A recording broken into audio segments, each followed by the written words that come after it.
आणि यानंतरची एक मोठी बातमी आहे अमरावतीमधून। अमरावतीमध्ये सध्या राजकीय कलगीतुरा रंगताय। बळवंत वानखेडे आणि रवी राणांमध्ये चांगलीच जुंपल्याचं चित्र पाहायला मिळतंय। वानखेडेंच्या डान्सचा परिणाम थोड्याच दिवसात दिसेल असं राणांनी टोला लगावलाय।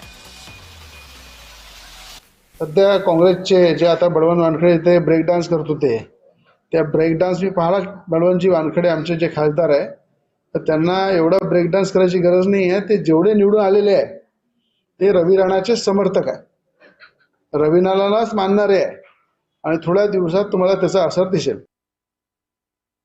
त्याचे समर्थक असते तर त्याच्या पार्टीचे लोक निवडून आले असते, त्याच्या पार्टीचे लोक तिथं निवडणुकीत रिंगणात उभे होते। एका सीटसाठी लोकांना आमिष दाखवलं आणि आमिष दाखवून त्याचा जबरदस्तीने विड्रॉल घेतला, त्याला पैसे दिले, ते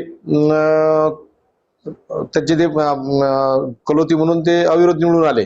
त्याच्यानंतर जनतेनं दाखवून दिलं की त्यांच्या एक थोबाडीत मारली की इथं काँग्रेस पक्षाचं काय आहे। काँग्रेस पक्षाचा नगराध्यक्ष तर आलाच आला, पण स्पष्ट बहुमत सुद्धा आलं।